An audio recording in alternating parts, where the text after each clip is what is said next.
The world feels Hiraeth because we are far from our true home, which, though lost across great straits of time and space, has never quite stopped calling to us. Jesus Christ, the Son of God, 2,000 years ago came after us and joined us where we are to bring us home again. Our true home, for which we were made, is not so much a place as something else. One writer asked, "Is it possible for home to be a person and not a place?" For many years, we have been frantically searching for the one, the person we were made for, our soulmate and perfect match, with whom we have all the right chemistry. Who is this? Times may have changed somewhat since William Shakespeare wrote "Many a good hanging stops a bad marriage," and yet in the midst of our weary worlds, we still have marriage stopping passers-by, every little girl's dream, the handsome prince coming to sweep her off her feet and to live happily ever after. Still the theme of the greatest stories, plays, musicals and films down history and across the world. It's the same story retold and relived 1 billion times around the world, the story of women from Venus and men from Mars, of two worlds colliding and never being the same. In the wedding ceremony, we hear those beautiful vows. "I give you this ring, with my body I honor you. All that I am I give to you, and all that I have I share with you." The bridegroom and bride commit themselves and all that they have to one another, to hold nothing back, but to share everything.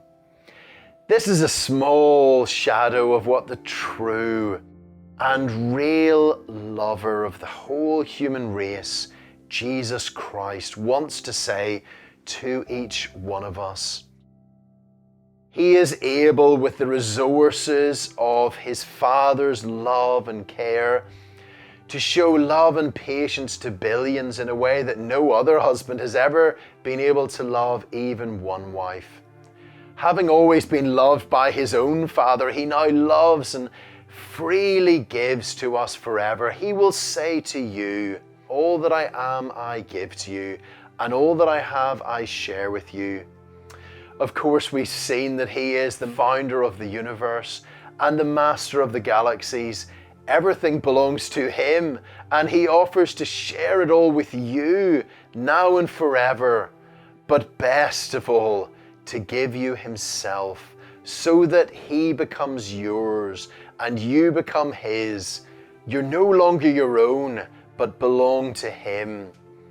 In return, he invites you to say, with everything you have ever thought and said and done, with who you are, to come to him and say, "All that I am I give to you, and all that I have I share with you." You know, we don't bring quite so much to the table. Instead, lives of selfishness and pride, anger and bitterness, and yet he will take it all and take it all away forever in this incredible exchange, because he loves you and wants you to be his forever. You know, when we're connected with him and one with him, he brings us through the doorway back inside into the family home forever, a greater and a more wonderful family even than the House of Windsor. When in India a few years ago, I visited a slum in Mumbai. In the sweltering heat in a small dark room, packed with people, a young lady stood up and shared how her husband had tragically died. She had been ostracized by his family and her own, and had been forced to move into a slum with her 2 children, only to find her property was destroyed in a fire. She broke down and then told how she had come into the church and gotten to know Jesus Christ, her truest husband, who has never failed her or let her down.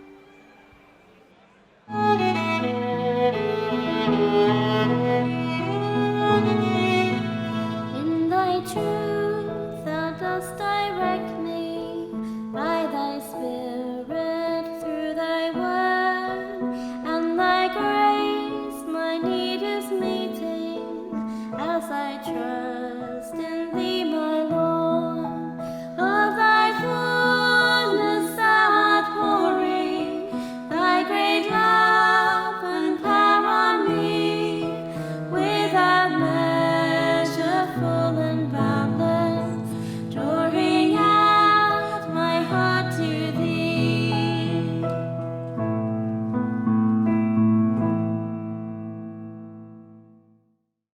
Ernest Hemingway, in his short story, The Capital of the World, related the moving tale of a teenage boy who, having sinned against his father, ran away from home in shame.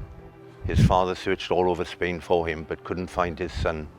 Finally, in the city of Madrid, in a last desperate attempt to find him, the father placed an ad in the daily newspaper reading, "Paco, meet me at the Hotel Montana at noon on Tuesday. All is forgiven. Love, Papa." Several years ago, my wife and I went to New Delhi, where we met and heard the sad story of a young man who had been abandoned by his parents as a small boy and left to fend for himself on the street. He'd been taken into a gang of beggars with whom he had spent some years. One day, while sitting begging on the side of the road, a car had driven over his legs and he had been left for dead by the other gang members. My heart went out to him. I wanted to help him and to bring him into my family. As we come to Jesus Christ, the eternal Son of God the Father, and simply trust him, he not only makes us one with himself forever, but also brings us into the very same relationship with his own Father, which he has always enjoyed. We are adopted into his family and made sons and daughters of God the Father forever.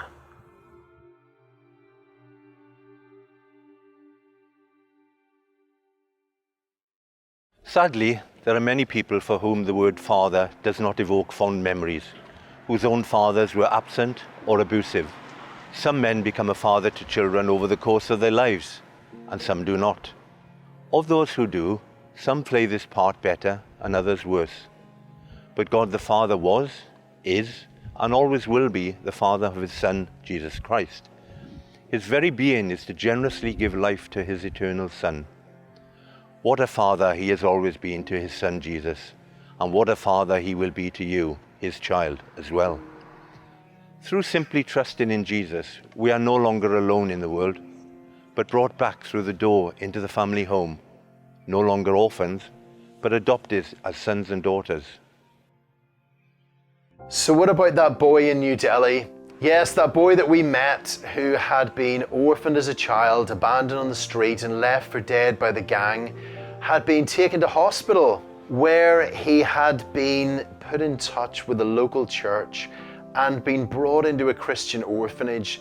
That day, alongside many others, with some difficulty, he stood and recited beautiful words from the Bible and from Psalm 121. I lift up my eyes to the hills. Where does my help come from? My help comes from the Lord, the maker of heaven and earth. That boy had been adopted as a son of God the Father and brought into the greatest family of all. The father in Ernest Hemingway's story arrived at the Hotel Montana that Tuesday and could not believe his eyes. A squadron of police officers had been called to keep order amongst the 800 young boys named Paco, who had come to meet their father in front of the Hotel Montana, seeking a father to forgive them.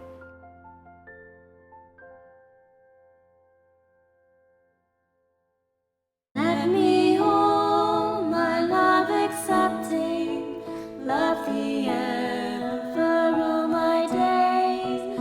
Let me seek thy kingdom only, and my life be to thy praise. Thou alone shalt be my glory, nothing in this world I see.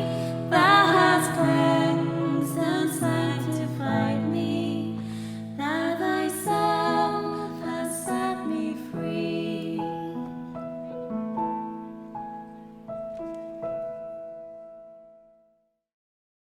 I was granted British citizenship at a ceremony in Oxford many years ago. I'll always remember the family from Zimbabwe, also present, who was so deeply moved by the process that their father and mother both broke down in tears as they received the piece of paper and all that it represented for them and their family's future. There is a part of the world right at the point where Asia, Africa, and Europe meet, where traders of every skin color, language, and culture used to converge. It was here that just over 2,000 years ago, Jesus walked onto the stage of human history.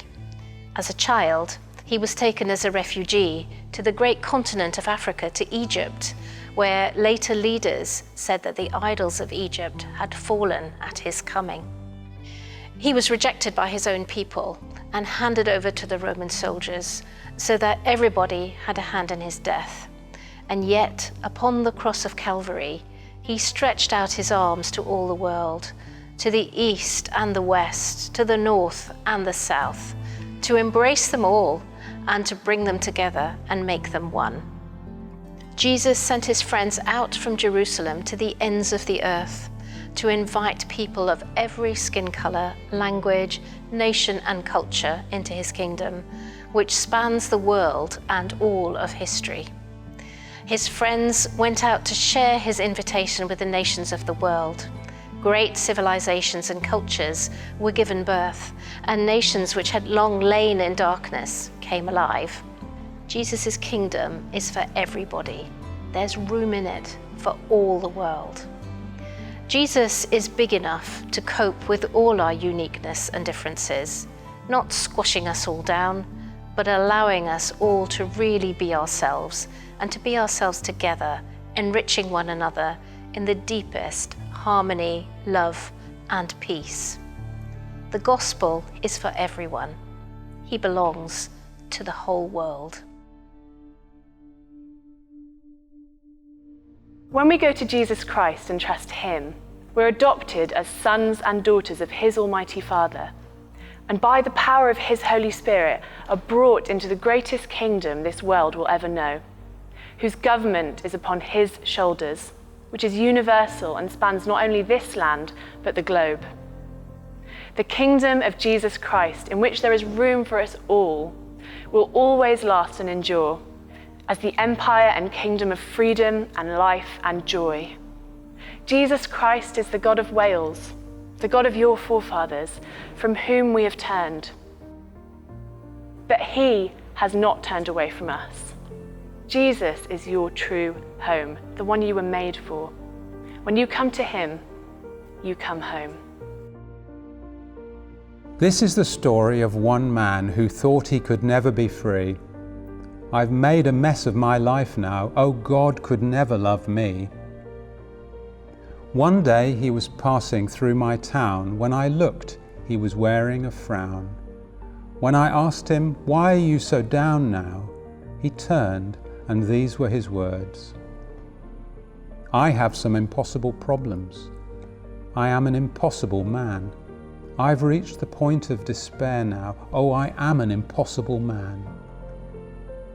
I told him of Jesus, who loved him, who died in his place on a cross.